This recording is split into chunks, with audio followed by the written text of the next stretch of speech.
Втора категорија – програми што може да ја вознемират малолетната публика. Се препорачува надзор од родител-старател.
Драги мои пријатели и пријателки, добро вечер и добре дојдовте.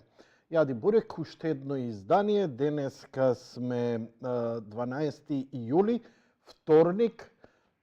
Некако можеби ќе го запамтиме овој датум, по-лошо или по-добро, се едно, не знам. Не знам што носи днината. Како и изминативе денови, така и денеска повторно протести против бугаризацијата на Македонија со францускиот договор, како што едни го нарекуваат, или народен протестен марш против понижувачкиот предлог за Македонија. Во овој момент јас следам два стрима, едниот е на 24 Македонија, а другиот е на Инфомакс, но тој стрим во овој момент повторно е прекинат. Ке се обидам да ги најдам сите стримови. Можеме да одиме веќе пред собранието, веќе има и говори, па можеме и да слушнеме. Успешна дипломатија и дека треба да ја чуваме. Таа со успех го одработи позиционирањето на Македонија на светската политичка карта. Таа го одработи за членувањето на Република Македонија во најголемиот број меѓународни организации. И таа го одработи во споставувањето на дипломатски односи под нашето уставно име со 2/3 од државите од светот. Тоа се речиси 140 држави под името Република Македонија.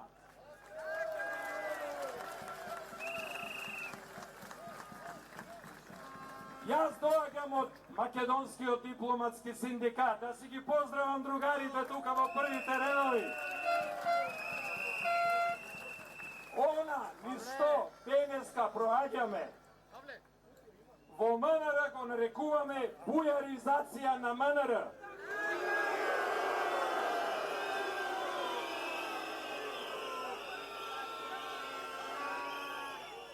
Тука и таму некој ќе се сгреши, ќе се излаже, па место Ј ќе каже Г, ама нема голема разлика.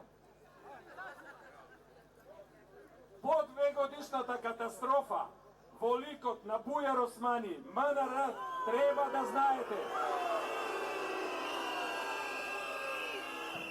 МНР ги живее своите најтешки денови. Дипломатите жестоко се заплашуваат, се казнуваат и се бркаат од работа, браќа.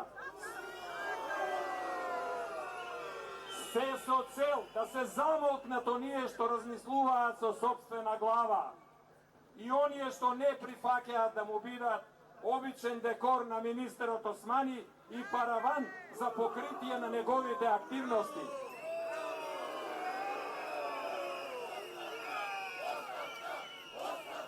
Така е, оставка!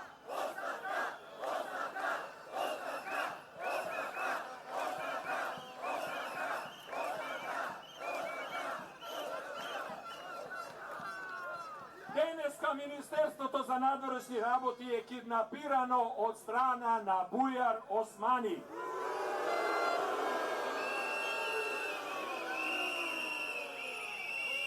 Со жестоки репресивни мерки раководството се обидува да ги држи дипломатите во покорност и зависност, но тоа нема да помине. Нашиот синдикат јакне од ден на ден и нашите членови се и денеска тука, измешани меѓу вас. Држете се уште еднашка, браќа.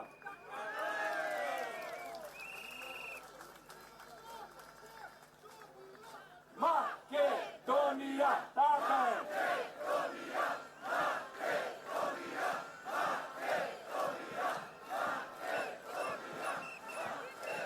Бујар ме лажеше дека високите дипломати го виделе францускиот предлог и го анализирале. Тоа не е точно.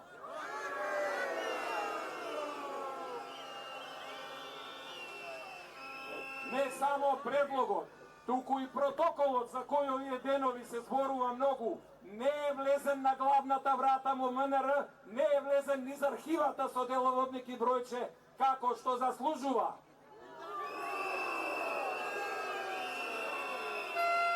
Може би е влезен од некоја задња врата или од гаражата кај што влага министерот на работа за да не се гледа со вработените.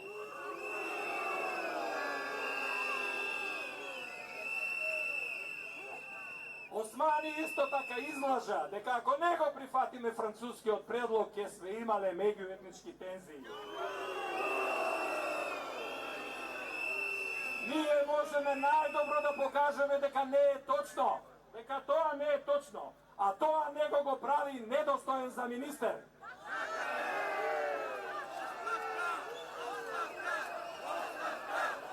Оставка.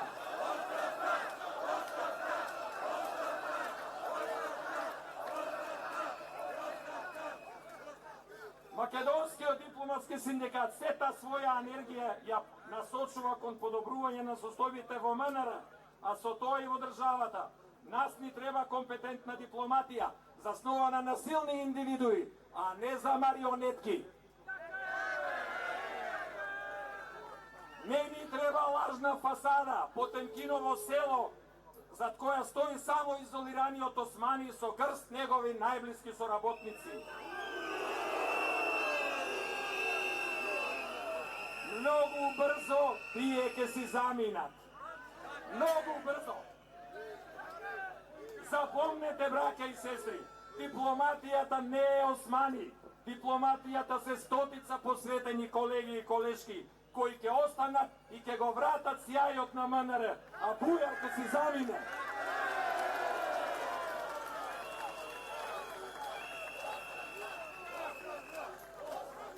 Министрите, запомнете, се листопадни, паѓаат, а дипломатската служба е зимзелена, останува. Да живее Република Македонија за многу години да биде. Поздрав!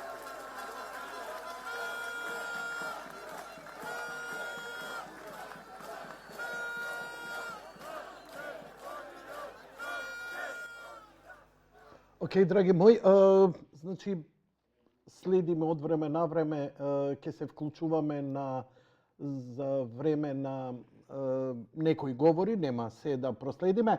Емисијата е пред се намената за вас, ќе илустрираме со случувањата пред собранието. Колку што разбрав последно дека договорот е веќе во собранието, иако навистина не знам зошто, затоа што не е ни таму, мислам, целата процедура ништо не ми е јасно. Очигледно се спрема уште еден фалсификат кој и мислам дека што има да мислам? Не можам да мислам, затоа што ако мислам ќе бидам спротивен од оно што го дадов јавно и пишано како завет.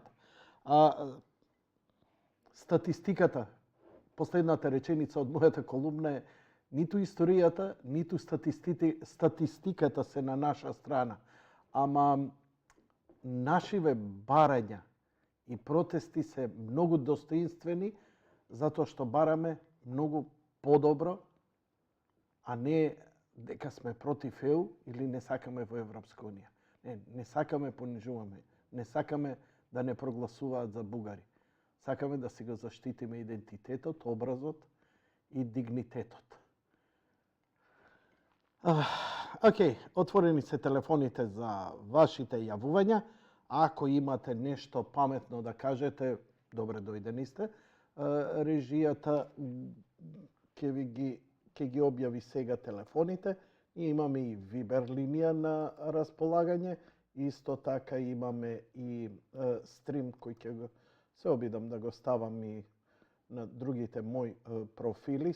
Стримот оди сега веќе во живо. Поздрав до сите кои не гледаат. Благодарам.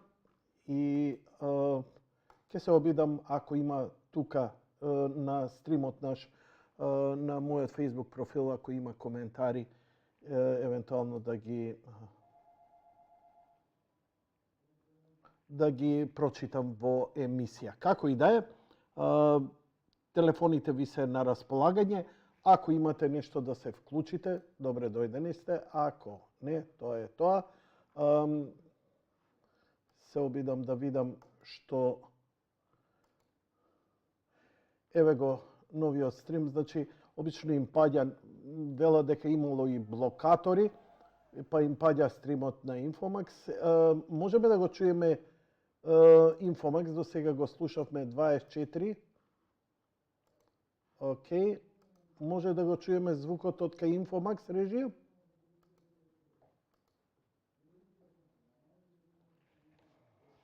Добро, мислам дека режијата во моментов е зафатена со некој гледач кој треба да биде вклучен.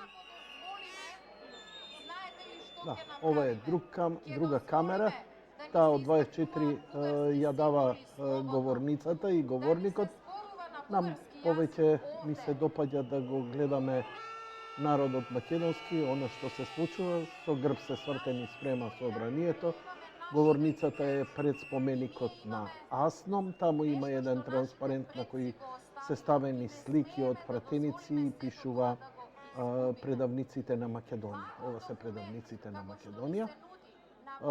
Инаку, партијата на власт, СДСМ, вчера едногласно усвои на своја седница дека го поддржува францускиот предлог.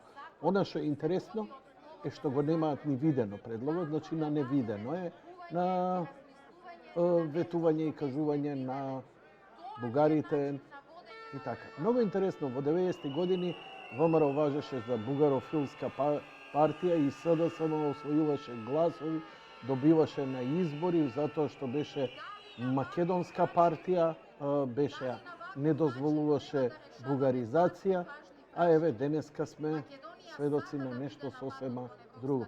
Па сега човек се прашува, а да им се дозволеше на Бугарија, на ВМРО, тогаш тие односи да ги испегла со Бугарија, така како што е, сигурно немаше вакви понижувачки и многу порано ќе имавме и влез во НАТО, и датум за преговори. Секако мојава констатација е чиста шпекулација. Имаме гледач на линија, добро вечер. Ало, добро вечер. Повелете. Вака би сакал да се обврска со темава. Значи, во четврток више ќе се гласа францускиот предлог и ќе оди со просто мнозинство.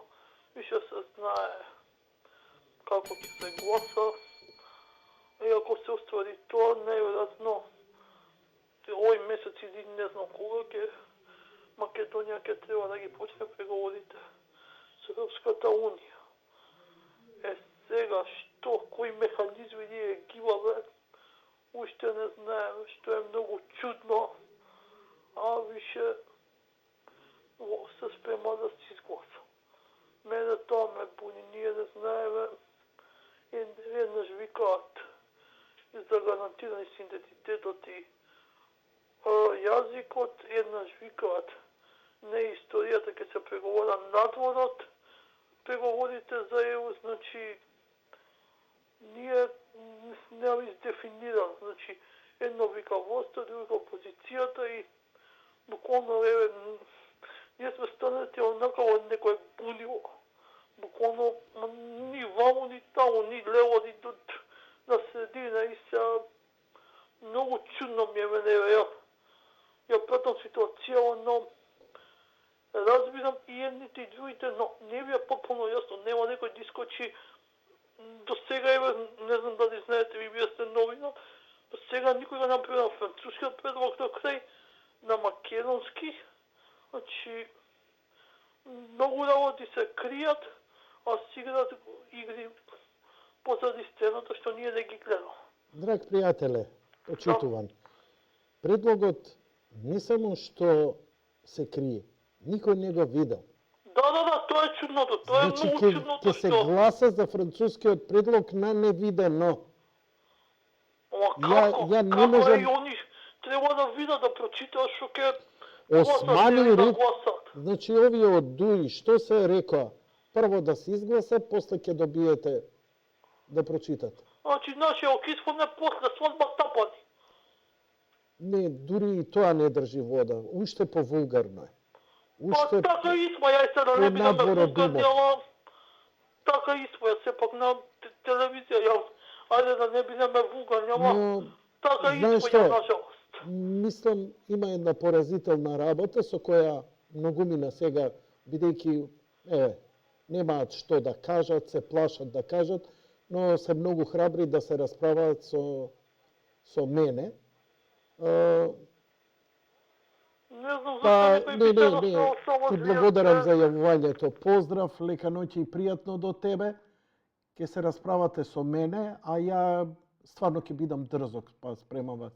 Знаете што? Ало. Прифативте да бидете бугарибе. Ја не гледам овдека пола милион луѓе да ја блокираат цела Македонија.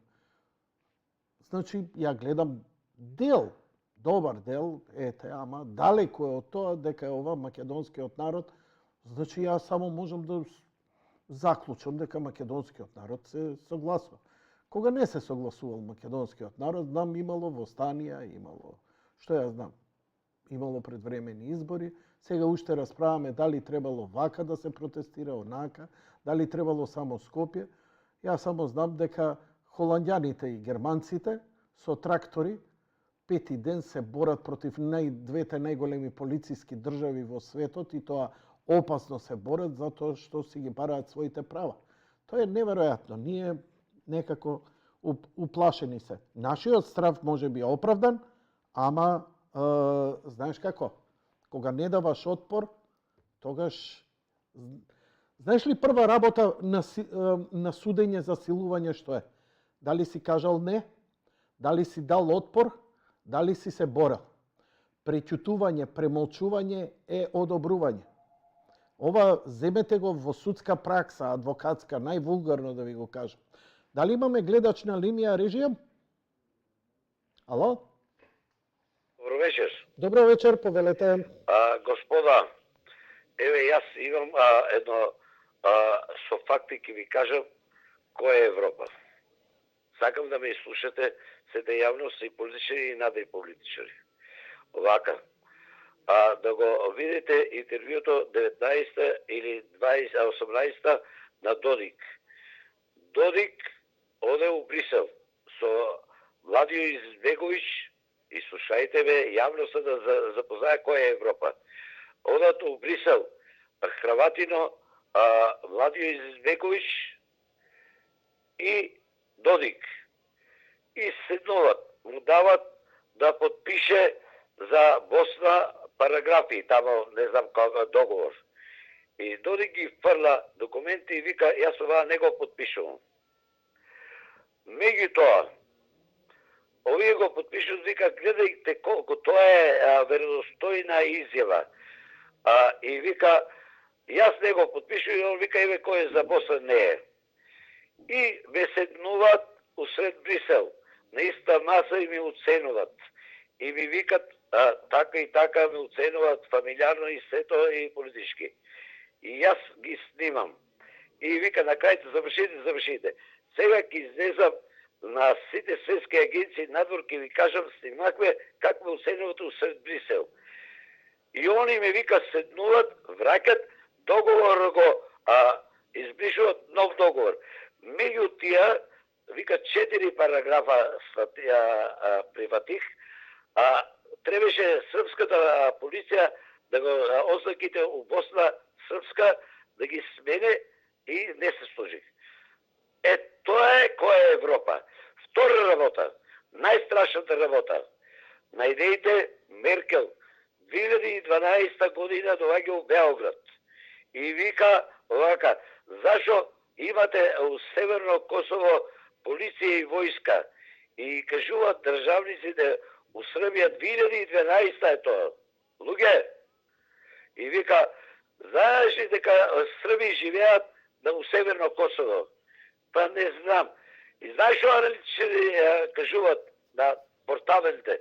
Вика, она да не знае, водешка сила во Европската Унија, не знаела оти Срби у Северно Косово.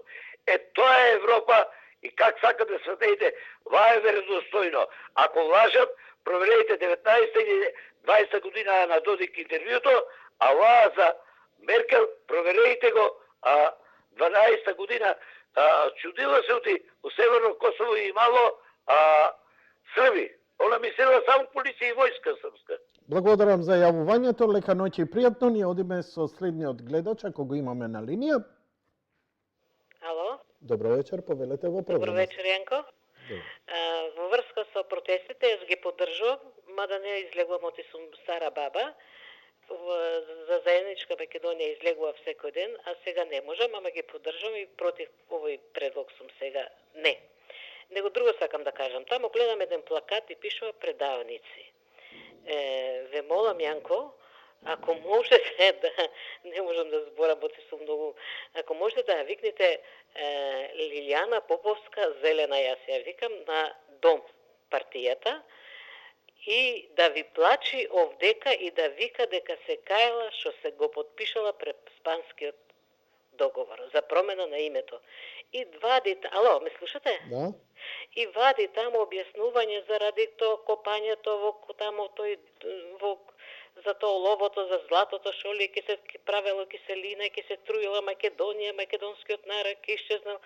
Замислете сега, она го подпишала да ни го промени името и плаче и се кае, грудка имала на градите, се кае, како тоа, не знам дали се го гледале на таа телевизија, и викам, викнете, а тука... Не, фала. Ја ви благодарам на сугестијата, потполно ве разбирам, била кај мене 2-3 пати, ама... Не, мислам, безпредметно. Мене ми е доволно татко и што беше кај мене, тоа е историска емисија. Друго сакам да кажам, овие тој плакат таму со тие предавници, да не дојде, да се вратат, да не дојдат некој пат, па да, мислам кај вас, вака, па да плачат, па да се колнат, дека не сакале, дека не чинеле, дека се... Тоа ми беше моабетот. Благодарам за јавувањето, господјо, ве разбирам потполно, нели? После покајанието, откако голема белја ќе се направи, не знам. Постојат судови кај што велат дека тоа е олеснително. На Вибер имаме господинот Таце е на линија. Добро вечер. Добро вечер, како сте, Македонија? Повелете, во програма сте ви. Вака, прво, за протестиве и комплет се што се случува, комплетно различно мислење имам од сите, буквално од сите. Тоа денеска го дознав, во глобала ние на погрешна врата трупаме. Не е погрешна врата Европската Унија, погрешна врата е како се викаше БРИКС и останатите, нели? Тоа би било скроз погрешна врата, тоа е прво. Втора работа, втората погрешна врата на нас ние моментот, еве буквално денешен муабет, имам колега италијанец, ја живеам негде на северен пол, живеев малку од Кува, малку вамо, малку тамо. Сега сум на северен пол буквално. И денес со еден италијанец избориме, му викам вака и вака, кои земји бевте, викам, вие фашистички у Втора светска војна? Порече Италија, Франција, Италија, Германија, Шпанија нешто и вика Бугарија. Викам, од кај сега Бугарија? Па вика Бугарија нели го држеше као југословенскиот дел, ние држевме дел Албанија, германците држеа Белград надоле према вика југот на Југославија, вика не ја знам точно местата, ама као Аха, значи му викам, во моментов се случува интересна работа кај нас, викам, барем тоа се протестира, се прават некои француски договори, некои глупости. Абе му викам, очигледно бугарите не ќе да бидат фашисти, не ќе да бидат со вас. Како вика да не бидат со... Па не ќе му викам, ние ако ги признаеме дека не биле фашисти, значи ако ние речеме дека се администратори, ако ние речеме дека се све друго, а не фашисти, онда останувате само вие и германците фашисти. И, нели, Шпанија не знам колку играла улога и таму арапски некој свет, кој што никој не го ни брои. Така да, прво тоа, мислам дека е голема грешка. Ние треба да се обратиме до Италија, до нивните новинари, до нивните, не знам, челници на историјата и слични работи. Второ, ајде, германците веќе се влезени во целиот процес. Не знам тоа како би се дешавало и што ќе се деша, но италијаните треба веќе да се прашаат дали сакаат да останат дека они во Европа се само фашисти или не. Тоа е првата работа што сакам да кажам. Втората работа што сакам да кажам, пошто те пратам од 98 некаде, значи од моментот на угаси тон и пушти радио, па натака. Со тоа што не е битно кај сум, буек сум наоѓал некој начин да ги гледам емисиите. Интересниот дел е што како се викаше, целиот предлог што не е кај нас на маса, никој нема ни да го видиме, очигледно и не знаеме што ќе се подпишува, како ќе се подпишува. Идејата е да се збори со Италија. Втората идеја е веќе заборев за што сакав да ти кажам. Имав многу јака идеја. Нема везе. Живи и здрави. Многу јака идеја имав. Ти стојам на располагање, Аце. Ако ти текне што си сакал да ми кажеш, јави се повторно. Ја ти посакувам пријатна вечер и благодарам за јавувањето. Чао. Одиме со следниот гледач ако го имаме на линија. Добро вечер. Добро вечер, повелете. Поздрав Јанко за тебе, поздрав за сите гледачи, поздрав за сите македонци низ Македонија и да излезат во голем број, да не се откажуваат, да не се плашат, затоа што ова е последниот момент каде што мораме да бидеме сплотени и да издржиме овој притисок и да кажеме не за овој бугарско-СДСМовски договор. Ама, другар, ја те разбирам, прекрасно е тоа што го кажувате, прекрасно е народов, ама вие не одлучувате овде на улица, тие внатре таму ќе одлучат. Како ќе го спречите тоа? Не можете. Тоа е жалното. Јанко, значи, вака, целата игранка во врска со ова е затоа што СДСМ го има дадено задникот под кирија и нема враќање назад. Затоа што ова политика што се води сега со Бугарија, француски договор, не е француски договор. Ова е албанско-бугарски договор. Ова, значи, е за Албанија да си влезе во Европска унија. Ама Албанија, јас им кажувам на сите албанци во Македонија, дека Албанија нема да влезе во Европска унија, ќе биде блокирана од Грција, затоа што они си имаат скоро 200 години проблем со територијалните води со Грција. Абе, нема шанси. Не, ќе влезе. Тоа и Хрватска, и Словенија, и Турција. Ќе попушти Албанија тука за територијалните води, ќе биде така. Ајде, збори. Ама, Јанко, и нив ќе ги блокираат како нас. Значи, треба они сега да бидат со нас, а не да бидат против нас. И да збориме искрено. Значи, Албанија се приклучи со нас од кога да се склучи Преспанскиот договор. Затоа што ни ветија дека ако го подпишеме Преспанскиот договор, дека ќе влеземе во Европска унија. И они се залепија со нас, мислеа дека ќе не примат во Европска унија и они ќе влезат во пакет со нас. Ако одеа самостално, Јанко, абе има се уште места и градчиња и села каде во Албанија и денеска не може да влезе полиција, бе.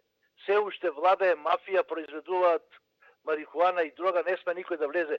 Се уште во Албанија постои она крвна одмазда се уште постои и знаат во светот и во Европа. И затоа они дојдоа со нас да се прошлепаат, ама не рачунаат дека Бугарија ќе го направи ова. Добро, сума сумарум, овие протести чисто се сомневам дека ќе донесат некаков плод. Како нема да донесат, да Јанко, ти знаеш и да не беа протестите, ова ќе беше завршено уште пред недела дена. Па еве го сега. Ама немаше ни да дојде во собрание.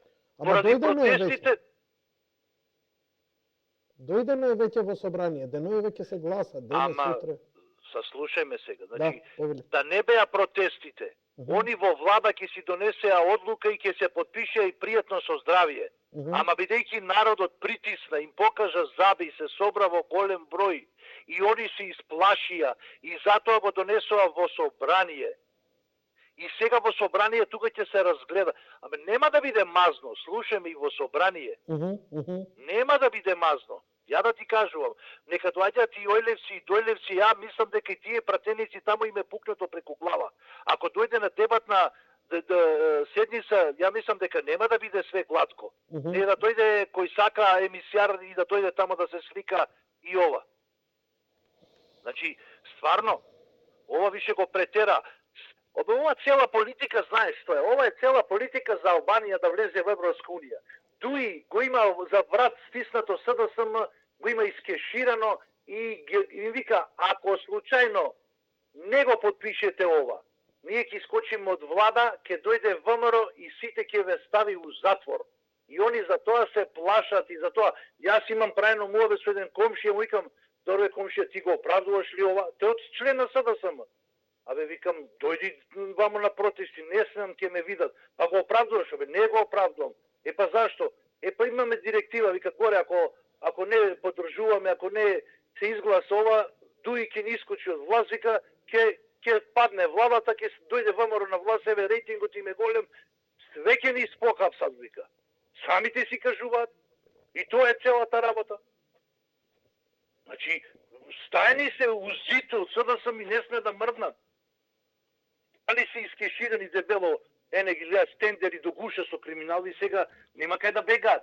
Знаат дека као прво, ако дојде ВМРО на власт, а ќе дојде, или ќе се смени власта, ќе одговара за веле предавство, ќе се смени све, ќе си дојдат праведни суди кои што нема да бидат корумпирани од СДСМ па да им судат спрема нивна диктатура. И ќе дојдат веле предавство, ја колку што сум информиран, тоа дело не застарува. И ќе си би одговараат они. И за тоа е целата игранка ова. Бујар Османики, министр за надворешни работи, го става албанец. Па тој гледаш цело време оди у Португалија и у Шпанија, агитира да се признае Косово. Вместо за Македонија да мисли, не бе, брате мили, они си имат агенда, голема Албанија, да си се подели Бугарија, да си го земе делот Албанија, да се спои со Косово. Тој им е агендата, бе. Не мислат они тука за нас. Они си имат една цел, зацртани си ја терат. Овие, вместо да се сплотиме ние сега и СДСМ и ВМРО да се изградиме некој став кој се работи за нас, бе. За нас, за македонците се работи. Јас имам пријатели албанци кои што да речеме, например, викат, еве јас ќе ве поддржам, нема проблема, ама јас сум мањина, вика, не сум да кажам, вика. Позади мене се знае како ќе изреагират, имам проблеми. Тоа е целата работа. Океј, ја ти благодарам. На линија се обидуваме сега, имаме договорено да го вклучам подпредседателот на ВМРО ДПМН, Александар Николовски, за изјава во врска со активностите на опозицијата и со... Океј, виберот не можеме да добиеме, ќе пробаме преку...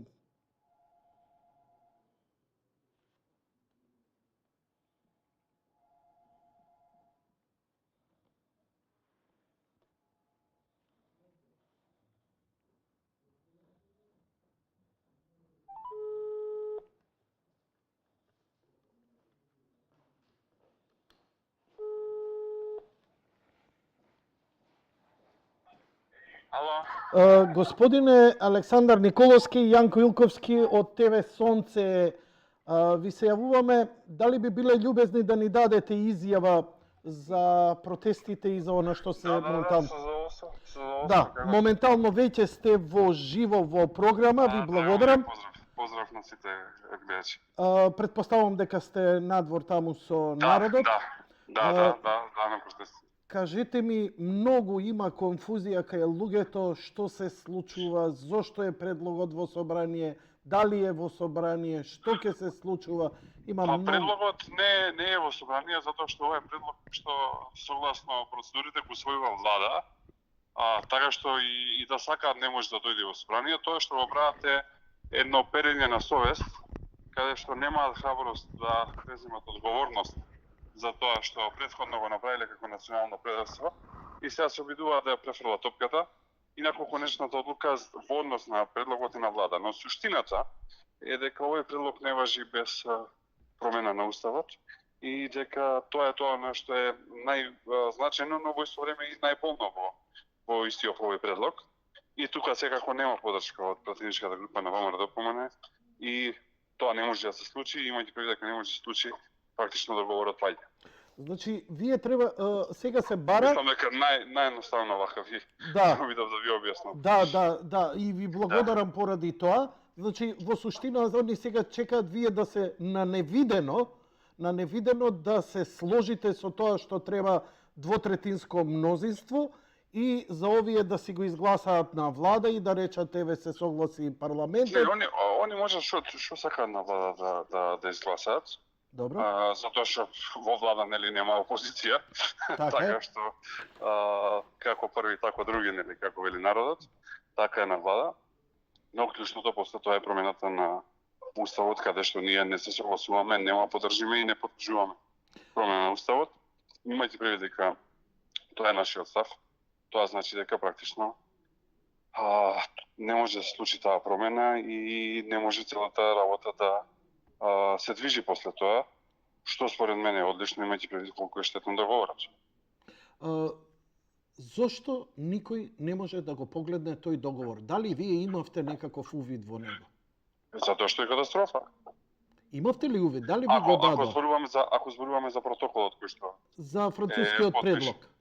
Не, францускиот предлог е објавен и јавно. Добро. Ние нели го коментиравме. Така. Има 4 спорни точки, се интервенира директно во суштината и во самобитноста на македонскиот јазик, затоа што бугарите не можат да дадат изјава дека се работи за бугарски дијалект. Тоа е првиот проблем. Вториот проблем е промената на уставот, за која што зборувавме досега. Третиот проблем е промена на историјата по бугарски диктат и четвртиот е промена на учебниците и на наставните материјали исто така по бугарски диктат. Третиот и четвртиот проблем се сведуваат на така наречениот протокол, кој што владата не сака да го објави. Што е тој протокол во суштина? Тоа е во суштина договор помеѓу Бујар Османи и бугарската страна, во кој што бугарите ставаат целосен диктат и наметнуваат дека во суштина во Македонија не живеат македонци, туку живеат бугари кои што зборуваат на дијалект на бугарскиот јазик. И они велат ова све да помине, па ќе ви дадеме на увид каков е протоколот. Затоа и го кријат. Обично арами и лажговци така прават. Ако се честни и ако не лажат, тоа ќе извадат се што имаат и ако мислат дека е добро, но затоа што се работи за арами и за лажговци, прават ова што го прават. Но ова реакција на народот е многу силна. 11 ден денеска се протестите, тие ќе продолжат и еден дебакал се случува на власта, кој што на превремените избори, кои што се случат побрзо што мислат, народот ќе го покаже и кон промена на ова актуелна предавничка гарнитура.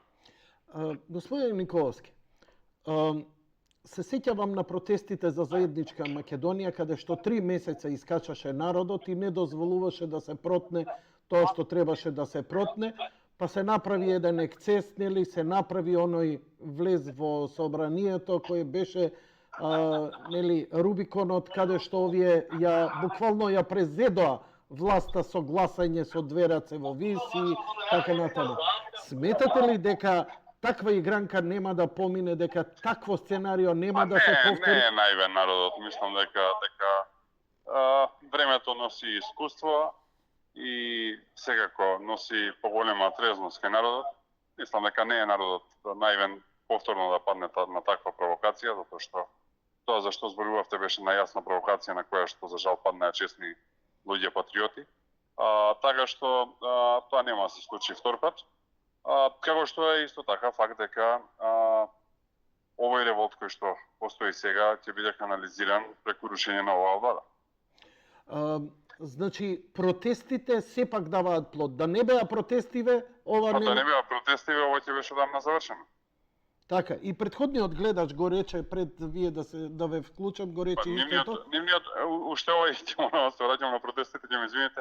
Значи, нивниот план беше сето ова да помине далеко уште на јавноста, уште во јуни месец. Еве, средина на јули сме, нема ништо од поминување, а како што кажав, имајќи предвид дека нашиот став е дека нема да поддржиме промена на устав, нема ни да помине овој договор. Дали трпите меѓународен притисок за ова? Па притисок не би рекол, има комуникација, разговори и така натака, но суштинскиот проблем е тоа што сите со кои што комуницираме од надвор ни кажуваат дека владата одамна се согласила на ова и дека во суштина од владата добиваат информации дека ова го прифаќа македонскиот народ, што е тотална лага и што е манипулација со меѓународната заедница, затоа што и јас да сум во Финска и да ми се јави премиерот на Македонија да ми каже народот ова го прифаќа, немам причина да не му верувам, но реалноста е сосем спротивна од тоа и добро е што ми ја кажуваме вистината. Бројни се освестуваат, видовте дека актуелниот представувач со Европската унија Чешка веќе имаше реакција и уште многу ќе реагираат затоа што вистината ќе стигне до нив, гледаат колку народ излегува по улиците и тоа ќе вроди со плод секако. Пријатно изненадување ова делување од опозицијата за многумина, што истрајувате и што не подлегнувате на никакви, да речем, компромиси, каде што би ве ометнале или... Компромис нема, попуштање нема, ставот ни е јасен. Ние минатата недела презентиравме 6 точки, од кои што 4 се суштински, 2 технички. Се сведуваат на овие проблеми кои што претходно ги спомнав, а тоа е како да се заштити македонскиот јазик, да нема промена на устав, да се заштити македонската историја и да не се интервенира во македонската самобитност. Тоа се нашите ставови, од тоа мрдање нема. И тие ставови кои ги предложивте, ќе бидат ли негде предочени до французите за да го променат? Доставени се секаде. Тие ставови најлесно можеме да ги реализираме од позиција на влада. Затоа на предвремените избори очекувам масовна референдумска поддршка народот за да можеме тоа што го предлагаме да го реализираме. Значи ова мора да обстанат овие протести затоа што сепак ја штитиме Македонија и македонската... Апсолутно. Значи јас знам дека е лето, знам дека е жешко, но мора да издржиме и мора да сме активни затоа што само на тој начин ќе падне оваа криминална арамиска влада која што во моментот владе. Океј, имам уште милион подпрашања, но тоа ќе оставиме за во студио. Ви благодарам. Јас сум гостин кај вас, може некоја вечер да се видиме, така што ќе поразговарам. Ви благодарам многу. Тоа беше... Поздрав на гледачите. Благодарам. Александар Николовски, подпредседател на ВМРО ДПМН, во живо од протестите пред собранието. Ние можеме да продолжиме со вашите... Чекаме, треба и ја да здивнам малце на пауза. Не, ајде, имаме гледачи. Добро вечер, одиме со следниот гледач. Добро вечер. Повелете. Честитам на сите што излегуваат на македонскиот народ да си го дадат своето против или своето не за ова наше погубување. Тоа е рамка кој сака да не стават и да не уништат. Пример ќе го дадам бидејќи сум родена во делот на Македонија под грчка окупација, кој што нашата власт никогаш не ја спомнувала и нашите научници и сите други. Кој беше за Гоце Делчев, роден во Егејска Македонија. Егејска Македонија, тој дел од Македонија, оти Македонија е една.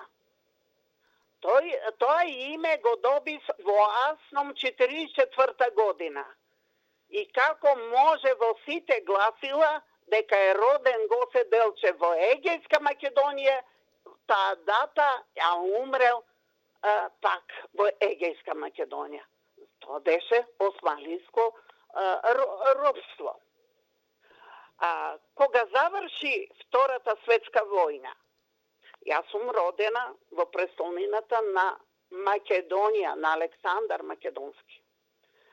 44 година, моите два брата уче основно училиште во Солун. Исто и братучетка ми. Заврши окупацијата, значи, се склучи онај договорот за капитулација на Германија. Сојузниците што дојдоа да помагат тука, го бомбардираа Солун, а Пловдив и Софија. Татко ми мораше да оди да ги земе моите браќа од Солун во интернат беа за да ги донесе, затоа што сите плачавме дома, сигурно убиени, ние имавме скривници, каде што крие се слушаше до нашето село. И така, тоа помина. После тоа, 44-45 година, ние моравме да напуштиме. Во Леринско, Костурско, Кожани, Воденско, уче 45 година, како и јас во Неготино 45 година учев прво одделение, оти тамам на 7 години, тие почнале да учат македонски јазик. Али Грција мислеше дека македонскиот со Втората светска војна избега, ја отепа, ја уништија. Го организира онај напад на планинските градови и села, Леринско, Костурско, Кожани, не ги знам и оти до толку до ситница. Французите дојда англичаните и американците. Ранетите борци, не борци, него граѓани, селани, кои што тамо Леринско, Костурско, како кај нас Ресен и Битолска, одија на гурбет во Австралија и Америка, исто и тамо. Повеќе беа жени него мажи останати. Тие беа сите на гурбет. Имам современици кои што родителите им биле во Австралија, па ги барали и така натак. Бидејќи Албанија беше со Русија и организира Русија дел од борците да ги пренесат со бродови од Албанија. Она италијанската чизма од самата Италија, полуостровот, е толку близо до Валоне, што можеше некој траект или од бродовите руски и полски да се пренесат тамо. Цела Европа молчеше. Првиот брод што тргна од Албанија према Русија, према Црното море, залутало во Грчкото море, не на она слободното, как се вика, зона. И дале знак за бродот руски што останал да тргне поред Италија, Франција, Гибралтар, додат Данска горе, па да се враќат до ова Балтичкото море.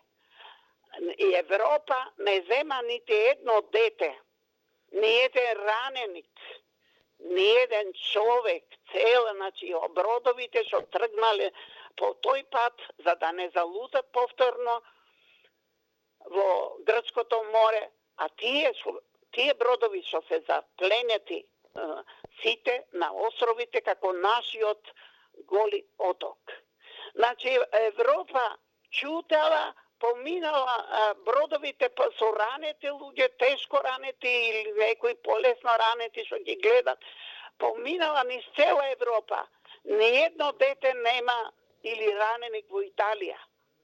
А кога бомбардира, бидејќи Бугарија беа со германците, фашистичка, а бомби пуштија, нели, ви реков пред малку, се повторувам, се извинам, сојузниците бомбардира Солун, Софија, а Италија беше со Германија.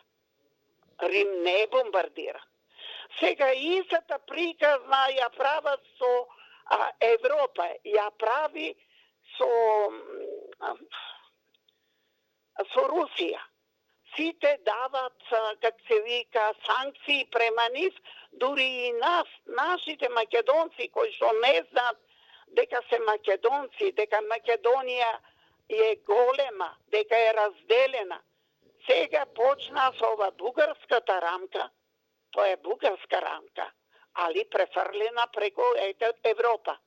Кога се народот излезе, председателот доби сила и кажа во Брисел дека не го прифаќа тој француски. Како може 6 месеци да не ја направат таа рамката, за 2 дена да ја преправат? Каква тава? И нашите политичари се најголемите кривци. Затоа што 48 пак ќе памтам јас од Неготино со овие, как се вика, вагони, како евреите. Све што сме понеле од Грција преку Бугарија во Неготино, каде се учев прво оделение до трето, второ полугодие, како евреите работевме тутун. Татко ми купи кола да може да работи покрај државната работа, да работи, да разнесува. Затоа што работевме ние деца 6, тутун садевме го, нижевме го, беревме. Мене ќе ме кача на Магаре да одам да ги земам кошниците, а таму цела фамилија, 7 души. И заработивме, и купивме и коза, млеко да јадеме. Пред тоа само ова, как се вика, чај со треви. И не однеса во логор наша македонска влада, 48 година, без тие работи што ги донесовме преку Бугарија во Неготино. Така да сега наши обични луѓе, како мене, како другите, не ја знаејќи историјата, не знаејќи како пропати тој македонски народ низ цела источна Европа. Русија ни помогна на македонците.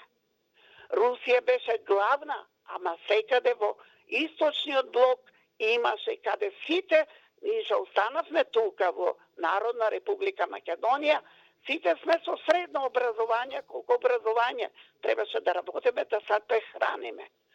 Тие сите по домови беа, одвоени, нема мајчинска љубов, родителска љубов. Али јас шако имав мајчинска љубов, кога гледам мајка ми плаче, нема што да ни даде да вечераме и да ручаме. И сега наши македонци тука таа историја не проучиле и сега не терат да бидеме проруски. Што русите не направија? Европа не сака да не прима, ние сакаме. Ние сме родолюбив народ. Со сите се склучуваме. Само Европа не сака. Сака да не избрише од родот македонски. Ова е Македонија. Дали е античка Македонија? И пред тоа живееме на територија Македонија. И мајмуни да се родија, ќе бидеа македонски мајмуни. Браво, господјо. Браво за ова последново. Браво. Браво за ова последново. Точно е така. Ја ви благодарам за ова долго и исцрпно сведоштво. Навистина, вистински документарец, тежок живот. Ни направивте голема чест што се јавивте во емисија. Ја ве поздравувам и ви посакувам се најдобро. И повторно да ми се јавите. И повторно да говорите. Значи, немам зборови. Да не должам, одиме со последниот гледач за вечерва. Добре вечер. Добро вечер. Повелете во програма сте, господине. Па, ако можем да го кажем своето мислење. Да, повелете, секако. Па, полно се слагам со ова што го рековте за господјата, тоа е фактички сведоштво. Она кажа нешто што го доживеала и што го видела. По голема вистина тоа не може да биде. сега како вие како влијателен креатор на јавното мислење во Македонија би ве замолил да ме сослушате, ако може да обрнете внимание на ова што сакам да го кажам. Повелете, ве слуша и целата јавност. Вака, пред преспанскиот договор, пред промената на името да се изгласа во собрание. Јас имав еден предлог, мислам не предлог на телевизија, пошто ја не сум медиумско лице, тука со ВМРО-вци, со пратеници, им кажав, слушајте, вие треба да излезете од парламентот, да си дадете оставка како пратеници и они ќе немаат шанса никако да го променат уставот и името на Република Македонија. На тоа иронично ми се смеја сите и ме зафркава. Ти нормален си, како може ВМРО тоа да го направи? Како може? Еве, видовме дека може. Јас за тоа пак предупредувам.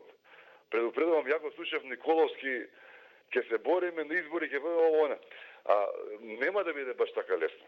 Значи истото ќе се повтори, памтете, сега пак ви реков да размислите и вие малце нова, истото ќе се повтори како со преспанскиот договор. Цела пропаганда европска, светска, американска ќе биде кон опозицијата. Ќе ја стиска зашто не прават 2/3, зашто ја кочат Македонија, све ќе биде во ред и нормално ќе се најдат луѓе. Верувајте, ќе се најдат луѓе. И у Бугарија се наоѓаат луѓе, и секаде у сите држави се наоѓаат пратеници и луѓе што ќе потклетнат, кој ќе потвркне, кој ќе се уплаши, кој ќе биде подкупен. Значи, тога се најдоа 8 души или 12, не знам колку беа, сега ќе се најдат исто 15, 20, колку треба. Не е проблем тоа. Тоа е најмал проблем да знаете. Значи, ВМРО треба многу попаметно, не само ВМРО, него цела опозиција треба да игра многу попаметно. Не е само ќе победиме, не е тоа. Треба тука чекори што ќе се обмислат многу порано, кој што ги обмислуваат овие што владеат со светот. Видите кој е моментално заваден последниве децении. Значи, све блиски луѓе, македонци и бугари, македонци и срби, срби и хрвати, руси и украинци. Тоа све се исти православци, например, руси и украинци. Во муслиманскиот свет, шиити и сунити. Значи, они си имаат тактика која 10, 20, 30 години унапред си ја спроведуваат, а ние мислиме за избори.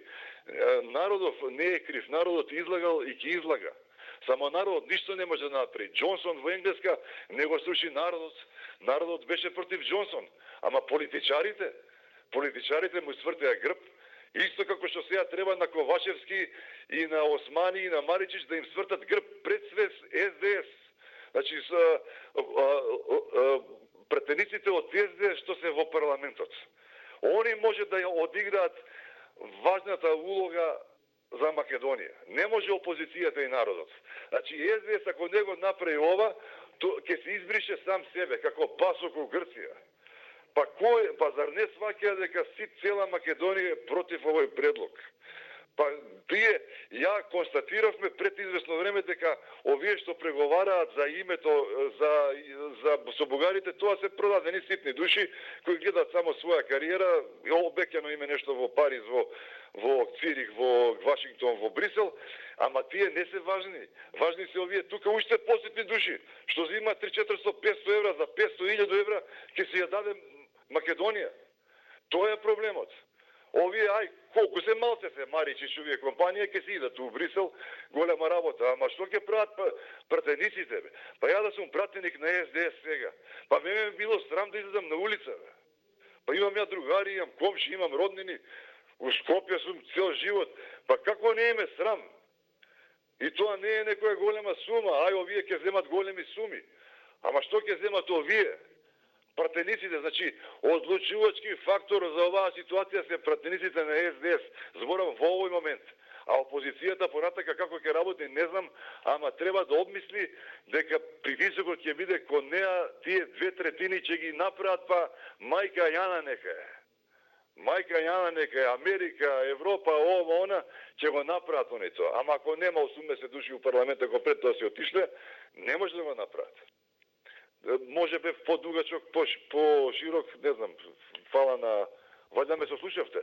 Апсолутно. Ја ви благодарам за јавувањето. Благодарам. Вечерва, навистина, ви благодарам на сите. Имавме, навистина, добри, интересни јавувања.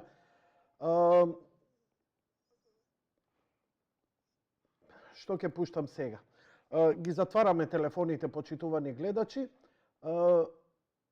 Што се однесува до локално, јасна е ситуацијата, а сега би ве однел на едно интервју сосема друга тема, а на некој начин и врзана, ако сакате да разберете што се случува во светот. Имено, малце излагам од нашава моментална ситуација, бидејќи и ова што се случува е дел од еден глобален процес на... Знаете, обично сакате да кажете, те не знам Билденберг група, те не знам Росчайлд, те не знам овие се, оние се. Има еден голем ум, човештвото дадено, се вика Олдос Хаксли, писател, Храбриот нов свет. Книга која треба да е лектира за секој што мисли дека е современик на ова доба. Ова е негово интервју од 1958 година, кој ќе ви го пуштиме во целост, 28 минути е, црно-бело, снимено за американска телевизија, каде што ќе имате можности да го следите со македонски титли. Интервју во кое уште од минатиот век ги кажува, ги објаснува и ви ги појаснува сите овие работи кои се случуваат денес. И новинарските, мислам, 58 година просто не ми се верува колку голем визионер бил Олдос Хаксли.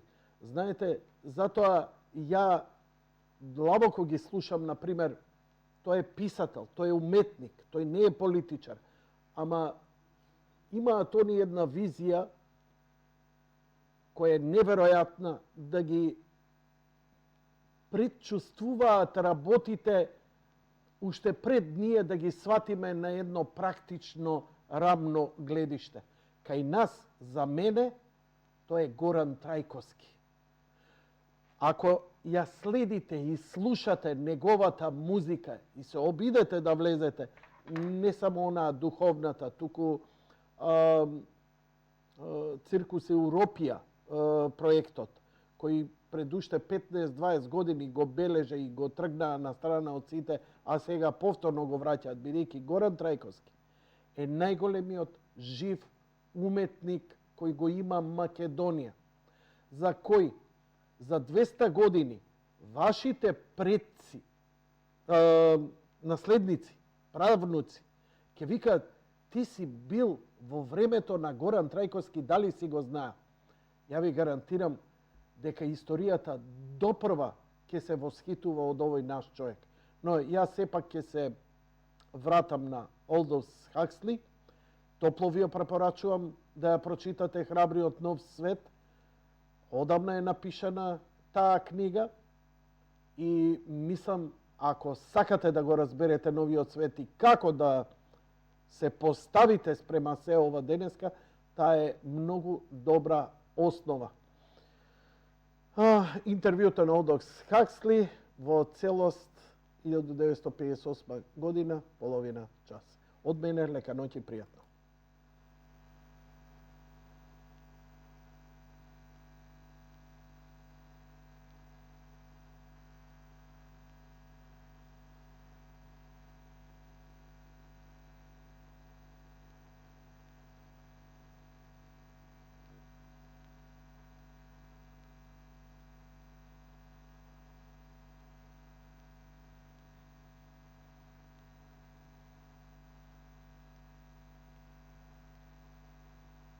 Brave New World, a novel that predicted that someday the entire world would live under a frightful dictatorship. Today, Mr. Huxley says that his fictional world of horror is probably just around the corner for all of us. We'll find out why in a moment. The Mike Wallace Interview, presented by the American Broadcasting Company in association with the Fund for the Republic, brings you a special television series discussing the problems of survival and freedom in America. Good evening. I'm Mike Wallace. Tonight's guest, Aldous Huxley, is a man of letters, as disturbing as he is distinguished. Born in England, now a resident of California, Mr. Huxley has written some of the most electric novels in social criticism of this century. He's just finished a series of essays called Enemies of Freedom, in which he outlines and defines some of the threats to our freedom in the United States. And Mr. Huxley, right off the bat, let me ask you this. As you see it, who and what are the enemies of freedom here in the United States? Well, I don't think you can say who in the United States. I don't think there are any sinister persons deliberately trying to rob people of their freedom.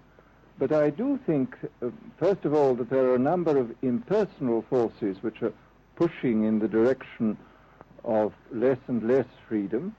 And I also think that there are a number of technological devices which anybody who wishes to use can use to accelerate this process of going away from freedom, of imposing control. Well, what are these forces and these devices, Mr. Huxley? I should say that there are two main impersonal forces. The first of them is not exceedingly important in the United States at the present time, though very important in other countries. This is the force which in general terms can be called overpopulation, the mounting pressure of population pressing upon existing resources. This, of course, is an extraordinary thing. Something is happening which has never happened in the world's history before.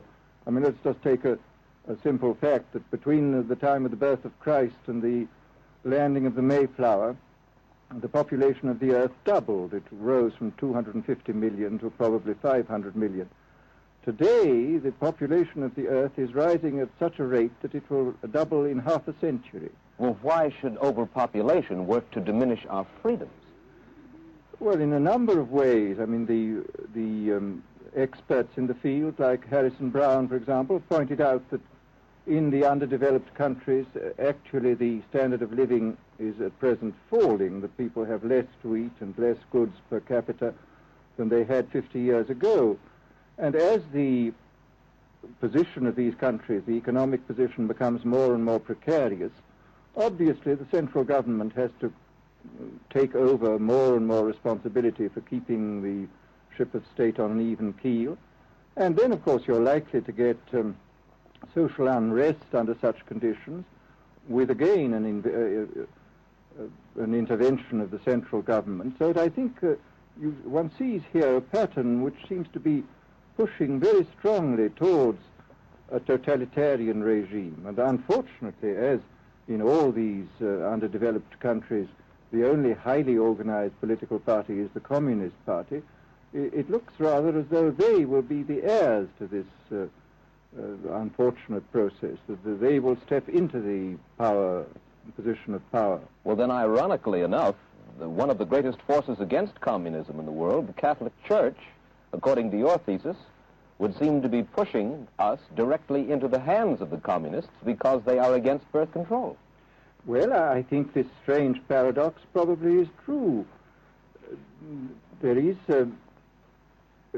it's an extraordinary situation, actually. I mean, one has to look at it, of course, from a biological point of view.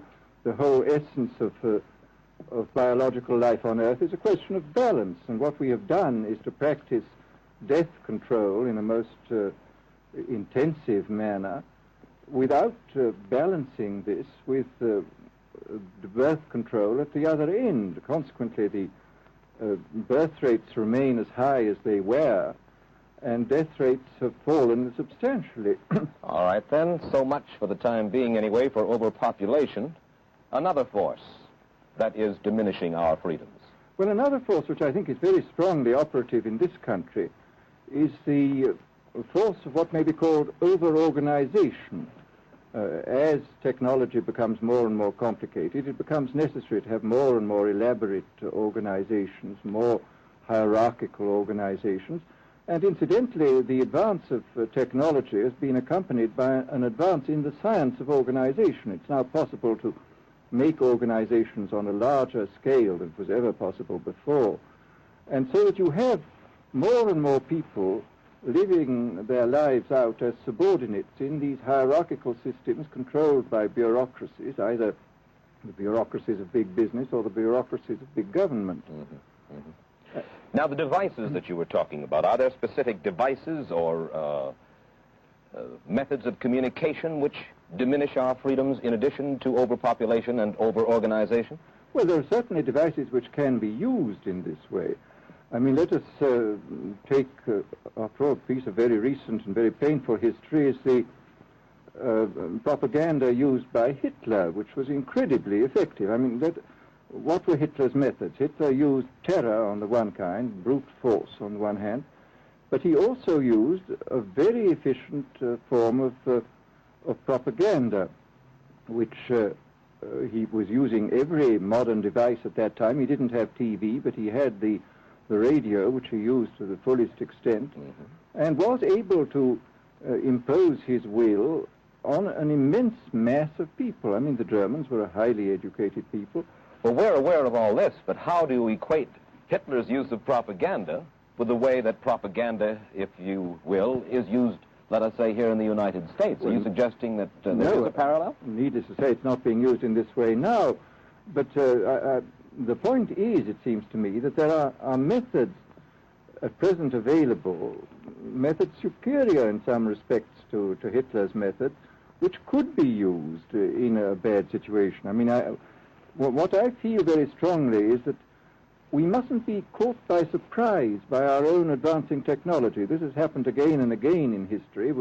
Technology is advanced, and this changes social conditions, and suddenly people have found themselves in a situation which they didn't foresee and doing all sorts of things they didn't really want to do. Well, now, what do you mean? Do you mean that we develop our television, but we don't know how to use it correctly? Is that the point that you're making? Well, at present, the television, I think, is being used quite harmlessly. It's being used, I think, I would feel it's being used too much to distract everybody all the time. But, I mean, imagine, which must be the situation in all communist countries, where the television, where it exists, is always saying the same thing the whole time, is always driving along. It's not creating a wide front of distraction, it's creating a one-pointed drumming in of a single idea all the time. It's obviously an immensely powerful instrument. So you're talking about the potential misuse of the instrument. Exactly. We have, after all technology is in itself morally neutral. These are just powers which can either be used well or ill. It's the same thing with atomic energy. We can either use it to blow ourselves up, or we can use it as a substitute for the coal and the oil, which are running out. You've even written about the use of drugs in this light. Well, now, this is a very interesting subject. I mean, in this book that you mentioned, this book of mine, Brave New World, I postulated a substance called Soma, which was a very versatile drug. It would make people feel happy in small doses. It would make them see visions in medium doses, and it would send them to sleep in large doses. Well, I don't think such a drug exists now, nor do I think it will ever exist, but we do have drugs which will do some of these things, and I think it's quite on the cards that we may have drugs which will profoundly change our mental states without doing us any harm. I mean, this is the pharmacological revolution which has taken place, that we have now powerful mind-changing drugs which, physiologically speaking, are almost costless. I mean, they are not like opium or like cocaine, which do change the state of mind, but leave terrible results physiologically and morally. Mr. Huxley, in your new essays, you state that these various enemies of freedom are pushing us toward a real-life, brave new world, and you say that it's awaiting us just around the corner. First of all, can you detail for us what life in this brave new world which you fear so much, or what life might be like? Well, to start with, I think this kind of the dictatorship of the future, I think will be very unlike the dictatorships which we've been familiar with in the immediate past. I mean, take another book prophesying the future, which was a very remarkable book, George Orwell's 1984. Well, this book was written at the height of the Stalinist regime and just after the Hitler regime. And there he foresaw a dictatorship using entirely the methods of terror, the methods of physical violence. Now, I think what is going to happen in the future is the dictators will find, as the old saying goes, that you can do everything with bayonets except sit on them. That if you want to preserve your power indefinitely, you have to get the consent of the ruled. And this they will do partly by drugs, as I foresaw in Brave New World, partly by these new techniques of propaganda. They will do it by bypassing the sort of rational side of man and appealing to his subconscious and his deeper emotions and his physiology even, and so making him actually love his slavery. I mean, I think this is the danger, that actually people may be in some ways happy under the new regime, but they will be happy in a situation where they oughtn't to be happy. But let me ask you this. You're talking about a world that could take place within the confines of a totalitarian state. Let's become more immediate, more urgent about it. We believe, anyway, that we live in democracy here in the United States. Do you believe that this brave new world that you talk about could, let's say in the next quarter century, the next century, could come here to our shores? I think it could. I mean, that's why I feel it's so extremely important here and now to start thinking about these problems, not to let ourselves be taken by surprise by the new advances in technology. I mean, for example, in regard to the use of the drugs, we know there's enough evidence now for us to be able, on the basis of this evidence and using a certain amount of creative imagination, to foresee the kind of uses which could be made by people of bad will with these things, and to attempt to forestall this. And in the same way, I think with these other methods of propaganda, we can foresee and we can do a good deal to forestall. I mean, after all, the price of freedom is eternal vigilance. You write in Enemies of Freedom, you write specifically about the United States. You say this, writing about American political campaigns. You say, all that is needed is money and a candidate who can be coached to look sincere. Political principles and plans for specific action have come to lose most of their importance. The personality of the candidate, the way he is projected by the advertising experts, are the things that really matter. Well, this is... during the last campaign, there was a great deal of this kind of statement by the advertising managers of the campaign parties, this idea that the candidates had to be merchandised as though they were soap or toothpaste, and that you had to depend entirely on the personality. I mean, the personality is important, but there are certainly people with an extremely amiable personality, particularly on TV, who might not necessarily be very good in positions of political trust. Well, do you feel that men like Eisenhower, Stevenson, Nixon, with knowledge of forethought, were trying to pull the wool over the eyes of the American public? No, but they were being advised by powerful advertising agencies who were making campaigns of a quite different kind from what had been made before. And I think we shall see probably all kinds of new devices coming into the picture. I mean, for example, this thing which got a good deal of publicity last autumn, subliminal projection. I mean, as it stands, this thing, I think, is of no menace to us at the moment. But I was talking the other day to one of the people who has done most experimental work in the psychological laboratory with this, who was saying precisely this, that it is not at the moment a danger, but once you've established a principle that something works, you can be absolutely sure that the technology of it is going to improve steadily. And I mean, his view of the subject was that, well, maybe they will use it to some extent in the 1960 campaign, but they will probably use it a good deal and much more effectively in the 1964 campaign, because this is the kind of rate at which technology advances. And we'll be persuaded to vote for a candidate that we do not know that we are being persuaded to vote for. Exactly. I mean, this is the rather alarming feature, that you're being persuaded below the level of choice and reason. In regard to advertising, which you mentioned just a little ago, in your writing, particularly in Enemies of Freedom, you attack Madison Avenue, which controls most of our television and radio, advertising, newspaper advertising and so forth. Why do you consistently attack the advertising agency? Well, no, I think that advertisement plays a very necessary role, but the danger, it seems to me, in a democracy is this. I mean, what does a democracy depend on? A democracy depends on the individual voter making an intelligent and rational choice for what he regards as his enlightened self-interest in any given circumstance. But what these people are doing, I mean, what both for their particular purposes, for selling goods, and the dictatorial propagandists are doing, is to try to bypass the rational side of man and to appeal directly to these unconscious forces below the surface, so that you are, in a way, making nonsense of the whole democratic procedure, which is based on conscious choice on rational grounds.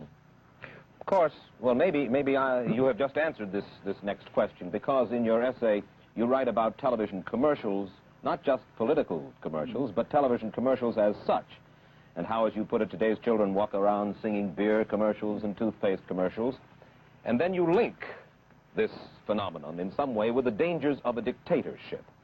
Now, could you spell out the connection, or how do you feel that you have done so sufficiently? Well, I mean, here, this whole question of children, I think, is a terribly important one, because children are quite clearly much more suggestible than the average grown-up. And again, suppose that for one reason or another, all the propaganda was in the hands of one or very few agencies, you would have an extraordinarily powerful force playing on these children, who after all are going to grow up and be adults quite soon. I do think that this is not an immediate threat, but it remains a possible threat. And you said something to the effect in your essay that the children of Europe used to be called cannon fodder, and here in the United States they are television and radio fodder. Well, after all, you can read in the trade journals the most lyrical accounts of how necessary it is to get hold of the children, because then they will be loyal brand buyers later on. Mm-hmm. But, I mean, again, you just translate this into political terms. The dictator says they will be loyal ideology buyers when they're grown up. We hear so much about brainwashing as used by the communists. Do you see any brainwashing other than that which we've just been talking about that is used here in the United States? Other forms of brainwashing? Not in the form that has been used in China and in Russia, because this is essentially the application of propaganda methods, the most violent kind, to individuals. It's not a shotgun method like the advertising method. It's a way of getting hold of the person and playing both on his physiology and his psychology till he really breaks down, and then you can implant a new idea in his head. I mean, the descriptions of the methods are really blood-curdling when you read them, and not only the methods applied to political prisoners, but the methods applied, for example, to the training of the young communist administrators and missionaries. They receive an incredibly tough kind of training, which causes about 25% of them to break down or commit suicide, but produces 75% of completely one-pointed fanatics.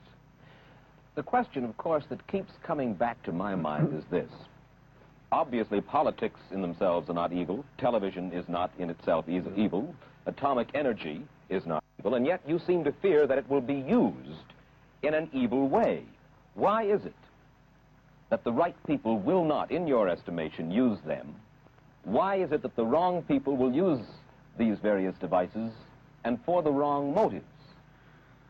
Well, I think one of the reasons is that these are all instruments for obtaining power, and obviously the passion for power is one of the most moving passions that exist in man, and after all, all democracies are based on the proposition that power is very dangerous and that it's extremely important not to let any one man or any one small group have too much power for too long a time. After all, what are the British and American constitutions except devices for limiting power? And all these new devices are extremely efficient instruments for the imposition of power by small groups over larger masses. Well, you ask this question yourself in Enemies of Freedom. I'll put your own question back to you. You ask this.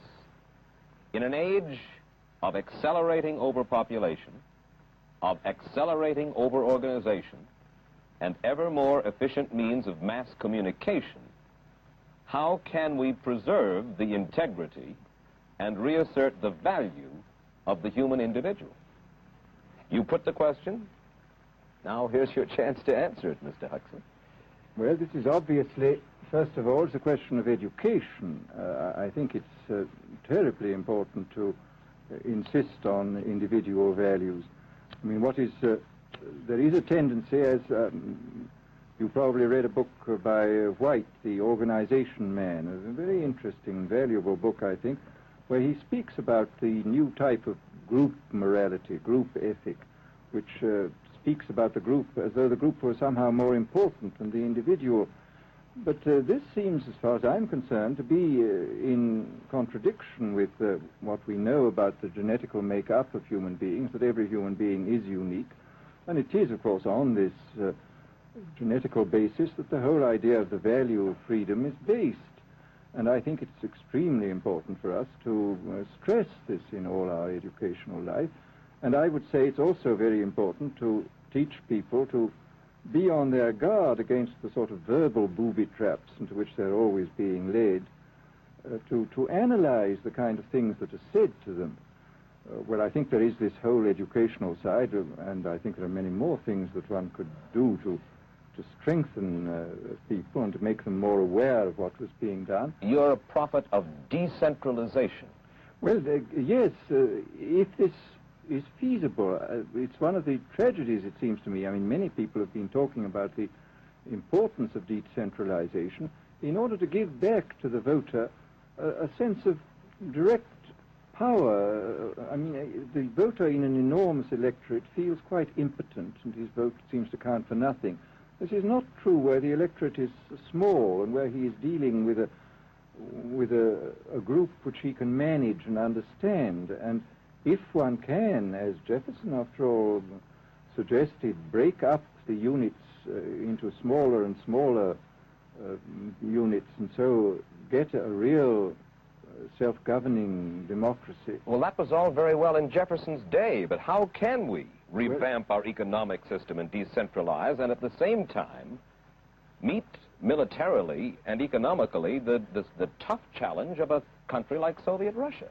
Well, I think the answer to that is that there are, it seems to me that the production, industrial production, is of two kinds. I mean, there are some kinds of industrial production which obviously need the most tremendously high centralization, like the making of automobiles, for example.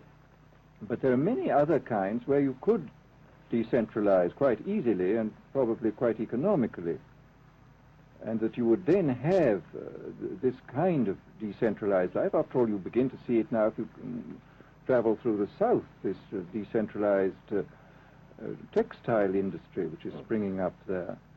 Mr. Huxley, let me ask you this, quite seriously. Is freedom necessary? As far as I'm concerned, it is, yes. Why? Is it necessary for a productive society? Yes, I should say it is. I mean, a genuinely productive society. I mean, I think you could produce plenty of goods without much freedom, but I think the whole sort of creative life of man is ultimately impossible without a considerable measure of individual freedom, that initiative, creation, all these things which we value, and I think value properly, are impossible without a large measure of freedom. Well, Mr. Huxley, take a look again at the country which is in the stance of our opponent anyway it would seem to be there, Soviet Russia. It is strong and getting stronger economically, militarily. At the same time, it's developing its art forms pretty well.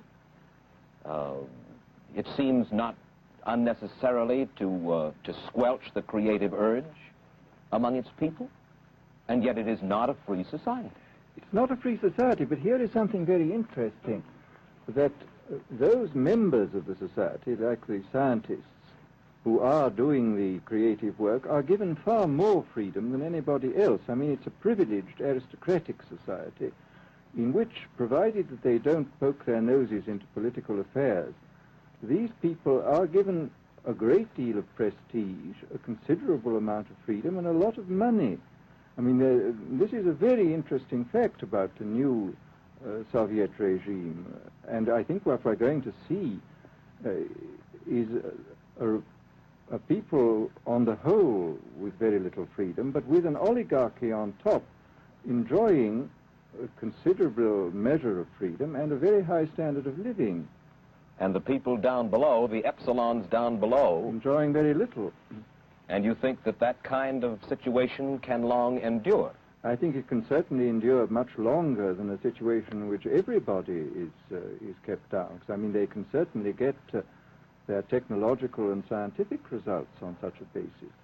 Well, the next time that I talk to you then, perhaps we should investigate further the possibility of the establishment of that kind of a society, where the drones work for the queen bees up above. Well, but yes, but I must say I still believe in democracy. If we can make the best of the creative activities of the people on top, plus those of the people on the bottom, so much the better. Mr. Huxley, I surely thank you for spending this half hour with us, and I wish you Godspeed, sir. Thank you. Aldous Huxley finds himself these days in a peculiar and disturbing position.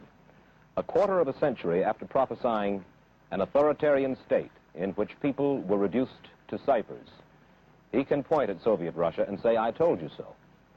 The crucial question, as he sees it now, is whether the so-called free world is shortly going to give Mr. Huxley the further dubious satisfaction of saying the same thing about us. Stay tuned for a preview of next week's interview. Till then, Mike Wallace, good night.